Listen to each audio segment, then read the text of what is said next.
Hello, how's everybody doing today? Oh, it's Thursday, October 2nd, and we're in October. Wow, the tokens H&T, baby. How's everybody doing today? Oh man, the markets are up. What a call we had on Solana back in August, right? We followed the institutional money. We saw what was coming. It's a beautiful thing. It's a beautiful thing. We had a little bit of a scare a week ago, but if you stuck to your guns and we stuck to our thesis that Q4 was going to be the quarter, hey, kudos to you. Hello, sir. How's it going? This is actually the shirt from Kevin. So appreciate this, man. Appreciate the shirt. I love it. You know what? After you sent me this, all of a sudden I saw everybody posting about that token is HNT. The ticker is HNT. I think you started a trend, man. Oh man, how's everybody doing today? We guys, the ETFs. We're gonna talk about that in the government shutdown. We talked about that yesterday, but we're gonna see the update on that. What's going on with Solana, and we're gonna spend a lot more time on the defense side of things today because there's a lot to talk about. We got the Dynex situation. I looked a little further into. Let's see. We had a huge project launch today, 00. We're gonna talk about what's going on there. Oh, the 375 AI snapshot. That's true on October 6th. Is that right? I believe so. Believe it's October 6th. So that dude, the token launch, the TGE for 3375 AI is coming. We're going to talk about GeoNet. You have a little bit of time left to get your tokens transferred over there. Cash Network with their tokenomics change. And talk about DEMA too. Some things I found on chain there. Well, it was brought to my attention. I can't say I found it myself. The Crypto Way found it, but we're going to talk about what might be happening there. So, guys, nice show today, but very much deep in focus today, less on the macro side of things. As much as I love the macro side, I know people like the deep in side. So, we're going to spend some time on that. I'm going to talk about one of my positions that I'm trimming. Okay. I'm going to trim and where I'm going to be repositioning myself to rebalance, guys. Cheers, Dark Wolves. What's up, sir? Hey, man, follow Dark Wolves. He's a big Aoki guy. Guys, Aoki. Keep an eye on that project. They're crushing it. All right. Well, let's start up with the big news of the day. It's all over the timeline right now. Elon is calling for everyone to cancel Netflix. Some people are up in arms right now about some of the programming on there, particularly when it comes to children programs. Elon's been calling for the cancellation. We see the stock is down right now. It's been down over the last 5 days or so, to the tune of $15 billion. Pretty big deal. I thought this was interesting, though, seeing this post from one of their employees. Said, as a former Netflix employee, I can tell you they don't care about your canceled account. When groups are canceled for political reasons, they would make fun of you in the office. It's going to take a significant portion of us canceling our accounts to make a difference. And when you can't go back when Stranger Things or your favorite show is back on, so they count on that. So we'll see how this plays out, guys. We'll see. That's a pretty big difference, though. $15 billion to the stock. But how long will that last? And how long will people hold out? That's a good point. Stranger Things comes back on. Will people all of a sudden go back to their Netflix accounts? I don't know. We'll see. But the big news of the day, of course, is the government shutdown, guys. What's going to happen there? We're starting to see some shifts here. Let's see. Orange. Which orange? Man, so the odds of this thing drawing out a little bit longer are moving up. The orange line is October 15th or later. So we saw yesterday, I was only at about 34%, ticking up 11%. So that would lead me to believe that things are not getting closer and the two sides are getting further apart. Well, that's not great. The markets don't seem to care right now. Obviously, a couple of things here to keep in mind, and we'll look at, they have another one on here on Polymarket. How many days? Different bet here. Most right now are thinking 10 to 29 days. I believe the last shutdown, which happened, what was that, like 7 years ago, was 34 days, somewhere around that. 34 days. That was the longest in history. What will we see this time? One of the big things to consider is that the Financial reports are not going to be coming out. Our job numbers that we got yesterday, which were pretty dire, and I broke that down in good detail, will be the last ones we get until the government's back up and running again. The other thing to consider, though, is the spot ETF situation. And I don't think we have any official word on this yet, but this is something that Tyler with Unleashing Deepin asked me over the weekend, because I was covering this all of last week that we could see the shutdown, probably the last couple of weeks, actually.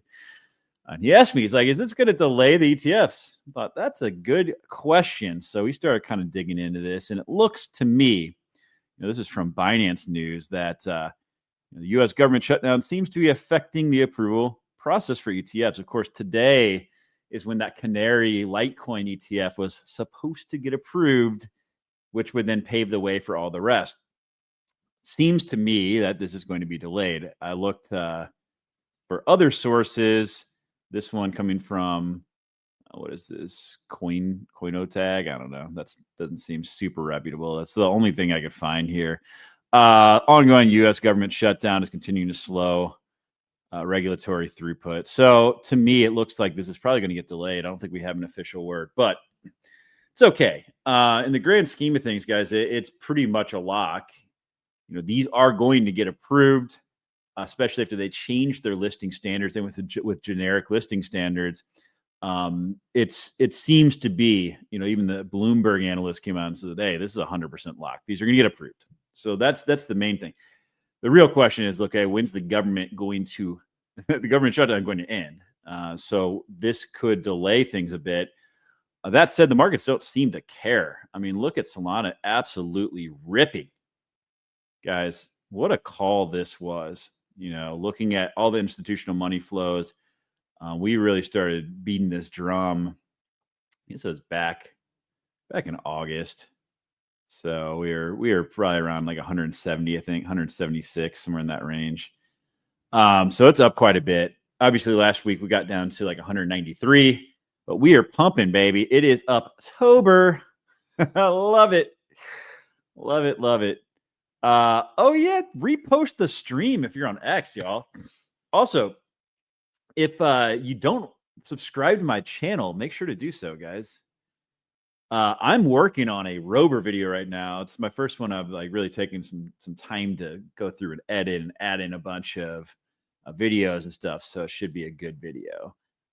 That is one of the projects I'm continuing to add to. Reposted. I appreciate you. Thank you. Thank you. All right, the Solana ETF tracker. These are the spot ETFs. There's a number of them. We have CoinShares, Grayscale, Bitwise, Canary, 21 shares, VanEck are all the spots. You have some futures as well. Obviously, the Rex Osprey one. That's they use the other format for their spot ETF. So it's not a true spot ETF. It's a staking ETF. We did cover that in a prior episode.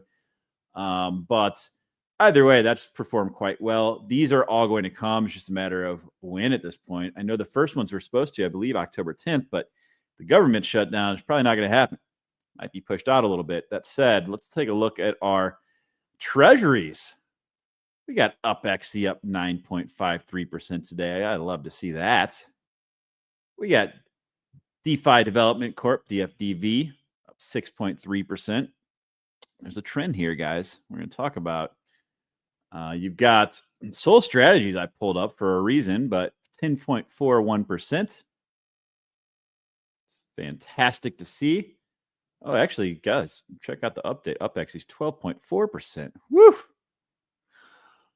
What's Forward Industries seeing? Down 5.7%. Isn't that interesting? Why might that be? Well, you guys know. Down 6.1%. Ugh. Ick. On a day when Solana's pumping, Forward Industries is down. Well, why is that? Because the premium was too high.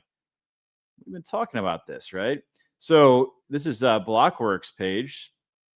You can see the fully diluted MNAV. All right. Do I have exposure to these debts? I do have exposure. I bought into UpXC and DFDV, but I did not buy Did not buy forwards because we talked about this. I covered this in my streams. Looking at the premiums here, okay, so these are actually getting a little bit rich now with the price appreciation today. But guys, Forward Industries is still sitting on the fully diluted MNAV. Of course, it's the premium above and beyond what they actually hold in underlying assets. So that means that their market cap, fully diluted market cap, is 1.76. So that's a multiple over the value of the Solana that they're holding. So it's a 76% premium. That is crazy. But last week, when we saw Ford Industries pumping, I was like, guys, this is over a 2. That premium is outrageous. Definitely not buying that. And we've seen Solana's price has been pumping, and it is coming back down to earth. I think it has I think it's still overvalued at 1.76. I would not be buying Ford Industries. Hell no. In fact, looking at DFDV and UpXC at this point, they're starting to look a little bit overvalued at this point. I wouldn't be buying in there either. If we see these premiums start to jump up to like a 1.5, 1.6, I would absolutely be considering shaving some of my position on these because the premium is getting a little overextended in my opinion. If it drops below 1.2, that to me is what I've been seeing as an entry point. Because I believe in Solana as the underlying asset. I believe that we're going to see a nice run up in Q4. And I've said this many times. I think we will see a new all-time high by the end of this year. Okay. So that would put Solana right around, I think, $295, the previous all-time high. I think we could, approach 300 by the end of this year. So we'll see. Not financial advice, but that is my strong belief. We seem to be well on our way there. So how about that? And STSS, I bring that up because it was the lowest. It was a little bit lower earlier when I pulled it up. And it was, compared to the rest, the premium was much. Oh, here it is. This is the one. STKE. Sorry. So that one is at a 1.14. That's generally, if I'm looking to get exposure to these treasuries, that's when the premium is super low. Well, what have we seen on this one today? Again, this one's moved up quite a bit, 9.44%. So that is what, if you're looking to get into these treasuries, you need to really keep a close eye on the premium they're trading at as far as their MNAV goes. Okay, so that is again just their NAV, so their net asset value. So it's the value of the Solana they're holding. Okay, and you look at their outstanding valuation. So you just divide their market cap divided by their underlying holdings. That's how you get that multiple. Okay.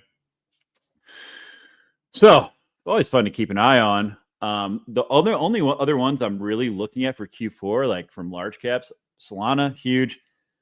Chainlink is one, guys, that continues to have huge announcements that I think institutional money is going to be flowing into. We have Chainlink spot ETFs coming. Avalanche, though, is definitely one because, again, let me pull this up for you guys. I think the upside on Avalanche is pretty big. If we look at, it's pretty wild, and you really need to consider this. Solana is the number 6 asset in all of crypto, sitting at $126 billion market cap. You look at, there's Chainlink there at 15. But you look at Avalanche, number 16. So not that far apart, 6 to 16. But guys, look at the difference in market cap: 13 billion versus 126 billion. Okay. So you see the amount of institutional interest in Avalanche. You see these announcements like South Korea using Avalanche for their stablecoin issuance, right? They have a lot of Web 2, partnerships. And the spot ETFs are coming. You have the digital asset treasuries coming. The institutional money is going to flow in. Guys, if you see a lot of money flowing to Avalanche at a $13 billion market cap, there's a lot of room to run there potentially. Solana, yeah, I think we could see all-time highs by the end of this year, but that's not a high multiple necessarily. It's a nice percentage gain from 232 to 300, but it takes a lot of money to move a market cap of $126 billion. Okay. It is worth noting that like 65%, 2/3 of Solana is staked. So that certainly, brings the liquidity down. So if you have a lot of buying, that can move the price. But again, it's important to look at the market cap here. You need far less buying to move Avalanche in a meaningful way than you do Solana because of how big the market cap is. But I am incredibly bullish on both of those assets and Chainlink, of course. Let's look at Bitcoin dominance. It's coming down a bit. Okay, so of course, this is the percentage of Bitcoin against the total crypto market cap. Generally, you want to see this drop. We've seen it drop down to 40% or lower when we have a true alt season, back to like what we saw in 2021. I don't know that we're going to see that. Okay, I think alt seasons have changed moving forward, in the sense that not everything's just going to move in tandem and go crazy. I think there's too much dilution. There's too many projects, too many meme coins, too much bullshit, frankly. That's why it's super, super important now to like choose the winners that have real teams and revenue and product market fit. I know Dark Wolves knows about that with Aoki. I know Kevin knows about that with Helium. We know about it with 375 AI, just a few. Okay. Those are all really good projects. Taking a look at, of course, fear and greed index is an important thing to keep an eye on. 64 right now. And this one in particular, guys, the alternative.me. If you just do a Google search for crypto fear and greed, you can find this one. There's a handful of them. It's important to note here, like they're all calculated differently. Okay, so this one in particular, they go into what measures this, right? So you've got different data sources. They have volatility, market momentum, social media, surveys. That's currently paused, but dominance, trends. So you can read through, but there's different factors. All of them, like Coin Market Cap has their fear and greed index. You've got a number of them out there. This one, to me, has had the strongest correlation with market tops. And I have a video of that like this on my YouTube channel. But particularly in this market cycle, when we've hit 90, happened twice so far, 3 weeks later, market topped. Okay, so this is something to be keeping a close eye on because, as I covered yesterday, things are a little shaky in the overall economy right now. Things seem to be a little bit overextended in the stock market. The stock market starts to falter. You better freaking believe the crypto industry will too. So keep an eye on this, guys. It's not a bad idea to have some powder on the sidelines when things get overheated. Wait for corrections, which inevitably always come. Okay. All right. Let's talk about DePIN, y'all. Let's talk about DePIN. It's a beautiful thing, beautiful sight to see. We got lots of green in the market. We like it. On the week, we see a lot of green in the market. H&T, the big winner there, 18.7%. I do kind of miss the days, guys, when we would see like 300% in a day. Those times could be coming again. It seems like a distant memory now. This year has been absolutely brutal, but I do believe we have very much brighter times ahead. A couple of things I want to focus on today. The number one is Dynex, because even if you're not a Dynex holder, this is a situation you need to be keeping a close eye on. One of the things we've seen with DePIN is that it has lagged, guys. There's no doubt about it. Granted, all small caps have had a rough year, but when you look at a lot of parts of crypto and large caps in particular, look at Bitcoin, like DePIN has absolutely been lagging behind. And we are seeing something with Dynex where they're kind of cutting bait, man. And they've had a tough go. Let's be real. They've had a lot of fodder on their project. A lot of questions as to whether or not they have a real product out there. I believe they do. I've spoken with their team several times. And they made this decision, though, that they're going to actually, kind of ditch crypto and go with an IPO and go public. They're the first DePIN project, at least that I know of, that's gone this route. And it makes you wonder if they're very successful in this. I'm going to go through the details here. I read into it a little bit more. If they're really successful at this, will we see other DePIN projects follow suit? Because, what we're seeing right now is the price, even though the fundamentals of a lot of these projects have been thriving, we haven't seen the price action there quite yet. So this could open the door for other projects to follow suit if it goes well, of course. So it says here, and of course, they're in like quantum computing, neuromorphic computing. And I do have a video covering this project on my channel from about almost a year ago. And it says Dynex remains significantly undervalued compared to leading quantum peers, many of which are valued around $10 billion. Okay. And this is true. You look at quantum computing companies that are publicly traded, they are valued very high in general.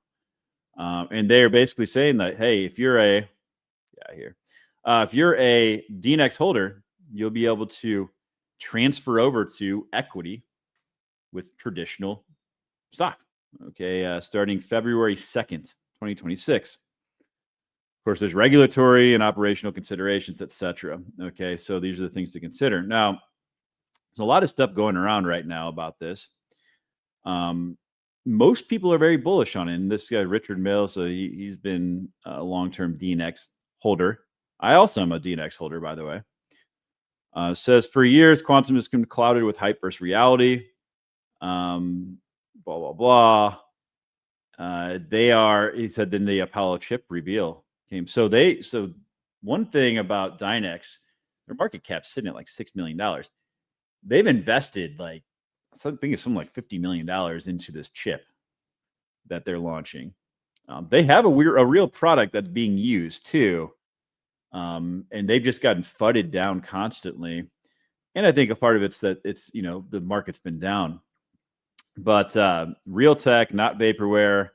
And I have to say the fact that they're making this move, I think does have some credence to that. Like, if they're going to an environment where they're going to be more highly regulated and their books are going to be looked at more closely, to me, you wouldn't do that unless you had a legit project. Okay, so to me, I think this actually does give more validity to what they're doing. Isn't chasing hype. It's building the backbone of the next era of compute. Okay, well, there's some things in their Discord going around. I think this might be in their Telegram talking about how there will be a conversion price. And we can read into this what we think, but one DNX will equal, which one DNX will equal. We are not in a position to disclose the ratio, okay, but be assured that there won't be a single holder who will have a loss no matter when and for what price you bought. So that's interesting because I was thinking through this, if they've had discussions on what type of valuation they can IPO at, they can certainly look at, okay, how much equity are they going to raise? What percentage that will go to, equity that would be transferred to people holding tokens versus new equity. If they have an idea of what valuation that'll be at, they can kind of do some backwards math. And I thought to myself, okay, they could probably do this at current value, but they're saying here, no matter when and for what price they bought, he or she, come on, Dynex, it's 2025. But if you look at what this thing was priced at, that changes the calculation quite a bit. If it's the current value or no matter what price you bought at, including all-time highs. And there's some theoreticals being thrown out here. So hypothetically, let's say they issue $500 million worth of equity. Okay, so those would be tied to the security token. Let's say 30% of the pool would go to DNX holders, 70% would be sold to large funds, corporates that would be new equity, if you will. That would put Dynex at a $150 million valuation or $1.40 per token. Well, what's it at currently? 6 million market cap. Again, this is a hypothetical, but that 500 million figure is being thrown around in their Discord. None of this can be, guaranteed though, guys. But I will say this much. The market does seem to be reacting favorably. I mean, you look at when this news hit, this thing jumped from 3.8 cents, currently at 5.788 cents. So, this is going to be really interesting how it plays out. In looking at their website, what I thought was also kind of strange. They normally have this their total jobs this month, total jobs overall. This does not seem to be populating anymore. They have seen an uptick in the number of GPUs on the network. You can see their current jobs that are being completed. So I don't know. I mean, we've followed this pretty closely as far as whether or not there are jobs being completed, whether it's a real product. I believe again that it is. I've always held true to that. Even when the FUD was super high, I've covered this project. But how will this play out, guys? If this is super successful, this is a really, really important one to be looking at, because even if you're not a token holder, I know some of these other projects in DeepIn are getting frustrated, right? Like they could come into DeepIn, bootstrap their network with tokens to get things rolling, and then exit over to an IPO. Will we see other projects follow suit? So this is going to be a huge benchmark for all other DeepIn projects. I guarantee they're watching this shit to see what happens. So will it be successful? Will it not? We will have to see. But right now, 5.789 cents. Will people continue buying into this? With the expectation that there's a lot of upside here. I'm holding pat on mine right now. I want to see kind of where this goes and be part of the story in the process. But I don't know. Definitely a moment in history for DeepIn. And again, I do have that Dynex quantum computing leader in DeepIn. So check that out if you want to learn more about the video or about the project. 5 minutes and 31 seconds. So not a super long video, but does go into depth about what they're doing. All right. Other big news of the day. We have this 00 had their token launch today. So in particular, it says that networks like 00 will make blockchains faster, decrease spreads in decentralized finance for DeFi trades, lower transaction fees, open up new use cases for blockchain networks that were previously unavailable due to communication infrastructure constraints.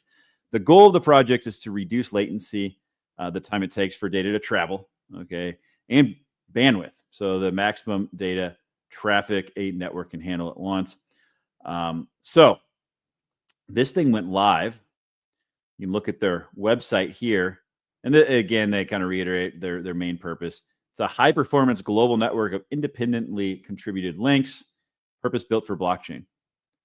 So it delivers direct, low-latency routing that boosts validator performance. So basically, they're kind of launching this new internet to be the foundation for blockchains. There were some big accounts that picked up on this. Ansem came out. He's got, nearly 1,770,000. So it's kind of funny. Prevailing sentiment on crypto Twitter has been there's no innovation this cycle outside of memes, but this team is literally building an entirely new internet. So it's got a lot of eyes on it. On the space 2 days ago, Nick with Blockworks was on. He was talking about how he was excited about it.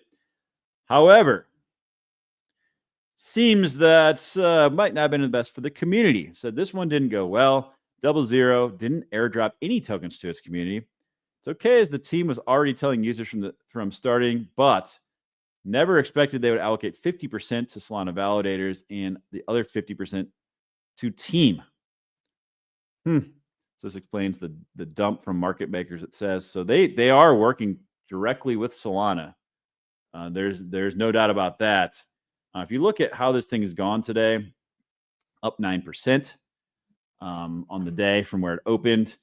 Sitting at a $2.2 billion market cap, guys. That's pretty big market cap for a token that just launched. Got all the way up to 89 cents, now trading about 63 cents. So this is not one I have bought into myself. But man, for a new launch to be sitting at $2.26 billion in the DeepIn space, that's interesting for sure. And again, I know Nick with Blockworks, dude's really sharp. And he was pretty excited about this project. So this thing could move. I mean, number 69 project in all of crypto. Brand new project. So one to keep on your radar at the very least. Guys, if you are a token holder for GeoNet, again, they're making Solana their main chain. You still have some time. If you move your tokens from Polygon, if they're still in Polygon, over to Solana, they have an incentive. Okay, so you have up until October 15th to do so. So if you whatever wallet you do it in, if you have it in like Phantom, for example, and you bridge those over, that bonus will be paid out to that wallet. So up to 4 million GOD tokens will be allocated for this. So got what, 11, 12 more days, I guess it is. So less than 2 weeks. Make sure to hop on that if you haven't already. Look at this one. Look at this metric. 2023, China installed 276,000 robots. America installed just 38,000. Says we can't let China win the robotics race. Man, China is they're making some moves, guys. I have a video I put out recently about how they are increasing their electric grid for AI. On my space a couple weeks ago, we had Nils on from Aoki. He was talking about how far China is ahead of everyone else, a decade or two ahead. Main reason being that is their government has been investing heavily in robotics companies. They have a birth deficit issue they have to offset. So they are really pushing hard on robotics. They're well ahead of us. We'll get there, but this is certainly something to be a little concerned about, in my opinion, really. But also, I think it's important, just because we don't see robots in our everyday lives, we need to look at this from a global perspective, how big of an opportunity there is in robotics right now. And in China, it's very prevalent. Okay, so if at the very least, it's important to keep that in mind. And look at Aoki right now. You have, over the last month, up 102%, but still sitting under a $70 million market cap, guys.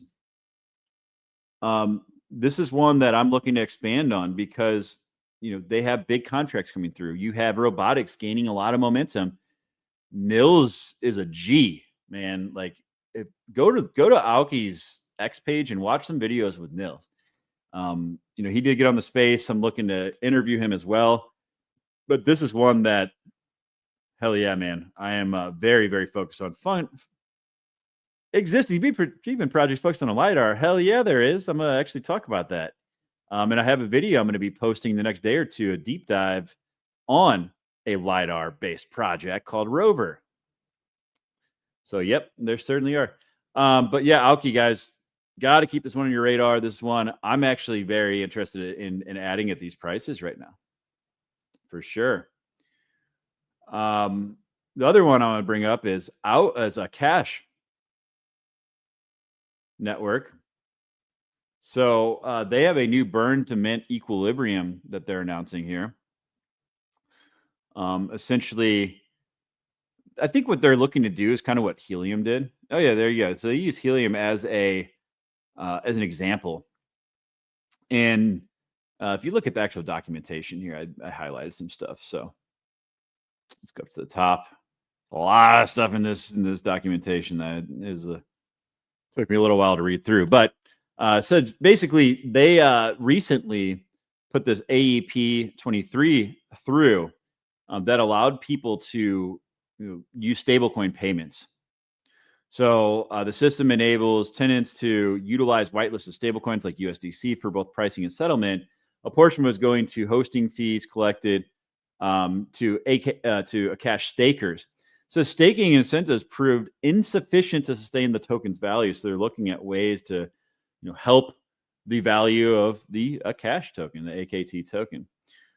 So they're looking at now implementing this burn to mint equilibrium. Again, they use helium as an example with their tokenomics, creating a balance of supply and demand between the volatile value accruing token. So it seems to me like this ACT is kind of like the DC for helium, where they prepay for ACT, and then it's generated by burning the Akash token. They give an example down here of what that would look like and how that could become deflationary. We can find the example. Here we go. So in this example, they give the customer here would acquire $10 million of USD, so of ACT with $10 million of USD. Sorry. At that current price of AKT, that would burn, 8.77 million. So, as the payouts happen on the back end there, let's say that the price of AKT appreciates. Well, for that same amount of spend, you would have less new AKT tokens come into circulation. So the net effect here, as the price appreciates, would be a deflation of 771,000 AKT. Obviously, if the price goes down, the opposite is true. So they have some mechanisms in place to deal with that. But the whole goal here, I think, is to give more utility to AKT token, have a burn mechanism in place with potential deflation, which would be good for token holders. And if you look at a cash network, which is a very successful project, guys, this is a decentralized compute project that has real revenue. It's been around for a long time. Currently at 297, so just under $300 million market cap. I mean, you look at where this thing has been, though. This thing got up to 1.47 billion with a B. Okay, so well off of all-time highs. Of course, that was not that long ago, actually. Back in March of 24, that was when a lot of deep in projects peaked. But man, just to show what has happened, and then as far as price goes, this one hasn't really pumped that much. So I don't know that the market is pricing in these changes to the tokenomics that should add more value, more utility to the token, to a project that's doing real things and driving a lot of revenue. So I am a big cash network fan myself. I wonder here if we can get to their network. Let's see here. I know before, I don't know if I'm gonna be able to find it. I know before I was able to pull up their revenue, but it was kind of hard to find because I don't go to this website a lot, so I don't want to waste any time while we're on the stream here. But interesting. I know that I believe they had over 8 figures in revenue, though. So again, these GPU projects, I think, are going to do really well. If you can find ones that haven't really pumped, that are well off their all-time highs, that are actually doing real things, and in this case, adding extra utility to their token, I think that's a win for sure. Let's talk a little about Demo, something that came up. This is the Crypto Way pointing this out to me. Obviously, started out on Polygon, moved to Base Chain, but if you look on chain, very interesting. There's there's 999. So there's also a separate transaction for one. So 1 million Demo has been minted on Solana. So makes you wonder what's going on there. I wouldn't be surprised if they're adding liquidity to a liquidity pool and looking to get Demo on Solana for trading. Because there's a lot of liquidity on Solana right now. And frankly, if you look at Solana and Base, to me, that's where a lot of the building is going to be taking place. Base is a layer 2 on Ethereum. A lot of institutional interest over there. Obviously, Coinbase is behind it, has a lot of ins with the government right now. And then Solana is the other one everyone's building on. So they just announced a big bridge between those two. So those are the two. If you're looking for projects with a lot of upside, those are the ones I would be certainly looking at. Base and Solana, project being built on those two chains, but huge for Demo here. But that does bring me to my point about Demo, guys. And, sitting at a $23.45 million market cap, I'm gonna talk about this for a minute. I remain I'm a big believer in Demo long-term. Okay. But right now, and I've mentioned this before, I'm in the process of rebalancing my portfolio. I think everyone should consider doing this as we move into the next 3 to 6 months, because to be real, man, there are certain projects that have different time horizons, right? Different time frames. And right now I'm looking at, okay, what can I get the best return on in the next 3 to 6 months? I look at the assets I'm holding, and Demo being one of them, where, they just had a big pivot. I believe in their team. I believe in the pivot and what they're looking to do, but I don't think it's going to, flip things overnight. I think there's going to be a process here. And they also have a lot of, participants that are unhappy with how things went down. The other thing to consider is there's a lot of people that staked their tokens for a year. So there will be tokens that are unstaking in the coming months. I have to look at the exact date on this, but I want to say it's like late Q1. So there could be a lot of sell pressure from that. So while I do believe in Demo in the longer term, I'm not so sure in the next 3 to 6 months how well it'll perform. But I when I look at other projects like Rover, for example, okay, and again, I'm going to be posting a longer, like probably 12-minute video on Rover and making a case from everything to the data they're selling, the market that's about to explode there.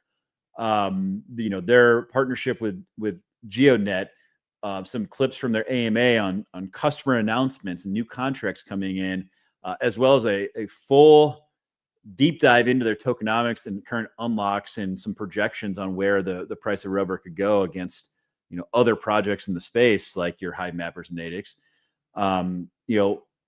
After doing that assessment, I'm looking at Rover as, hey, they're hitting the robotics narrative.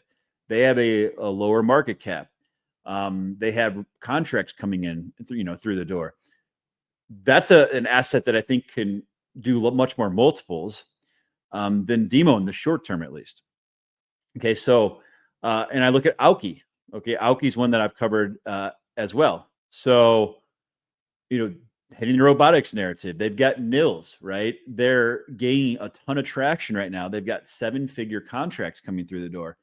Auki's one that I want to expand my exposure to. Robotics is a sector that, again, made the case here plenty of times that I think is going to do really well. We've seen it with AI, and a lot of times you see the parallels here, right? What's happening in the Web 2 space? Where's the money flowing there? We see a lot of the same types of trends take place in Web 3. We saw it with AI over the last couple of years. We see all the money going into the infrastructure in these data centers and building out the AI data centers, in particular with these GPUs. Well, the GPU projects did really, really well when the market was up, right? We saw the big run on AI agents, something similar to what we're seeing in the Web 2 space. Well, we know robotics is next, right? Jensen Huang has talked about it. We see the amount of money flowing into the Web 2 space in robotics. It just seems to me like that's an obvious choice now for where we could see the trend and the money flow within crypto next. I want to expand my positions in those, and looking at Demo, I'm like, well, I believe in it longer term, but I don't know that it's going to perform as well as these other assets in the short term. So, I know a lot of people will just dump on their audience. Like, I haven't made this move yet, but I'm going to be transparent. I plan to trim some of my Demo position, move heavily into Rover and Auki in particular. I already have a big GeoNet position, obviously. And I think that that's going to be a winning move. Now, let's say we see the green index start to tick up. That would be time for me to start moving into the stables pretty heavily. When we see a big drop in the market and I'm looking to redeploy, Demo is a project I'd look at, right? In the longer term, again, I think Demo is a solid project, but it's all about time horizon and it's all about rebalancing. I think everyone should really put some thought into that, and it's going to be different for everyone, man. It depends on what your time frame is, what your risk tolerance is. You have to make do that assessment yourself, but that is what I'm planning on doing. And I do believe that it's going to be a good play. And not to say Demo can't do well in the short term, but to me, I like those other plays more in the short term. Okay. And I want to be clear when I say in the short term. And looking at Rover, so this is that LiDAR project, by the way. So let's pull this up. Sitting at $2.5 million market cap. It's important to note token unlocks are happening now to investors. It started this month. You have employee unlocks starting in December. So what I'm going to do for my video, and once I get that filmed and edited, it'll be complete. I should have it posted in the next day or two. I'm going to do a 3-month, a 6-month, and a 12-month scenario. And what, take into consideration the dilution that's coming against Nadix and Hive Mapper at current market caps in those timeframes, as well as against Nadix and Hive Mapper at their all-time highs as far as market cap. Because I think it's important to look at 3, 6, and 12 months against its peers. and look at, okay, if the market runs up, what can we potentially be looking at here? And look at all those different scenarios and what the potential upside is. So be on the lookout for that, guys. I'm excited about getting that thing posted because it's been a while, and I've been doing a lot of live streams, but I like putting the thought and the time into more in-depth analysis in some of my videos. It's fun. With all that said, guys, I won't be on tomorrow. I've got a bunch of stuff going on tomorrow. And I'll leave you with this. I have been getting back into my reading again. So for the last month or so, my day is like I've had a lot of spaces that I get on that I'm a speaker on now. I do a lot of research in my investments. I do a lot of research for the show. But one of the things over the last month I haven't been doing as much as getting my reading in. And I think it's really, really important for me at least. And I would encourage everyone, even if it's like fiction, whatever type of reading you like to do, set some time aside. I'm reading right now, I'm about halfway through now, but this book here, The Big Print, talking about the the history of the dollar and how we got into this hole we're currently in and what that could mean for potential investments. But yeah, man, I set aside a minimum of 30 minutes a day, and I've been back on the trend. I gotta say, like, it's I feel like you're always and I do a lot of reading in my research, but I feel happier, I feel more accomplished when I do my reading every day. I feel like I'm learning something.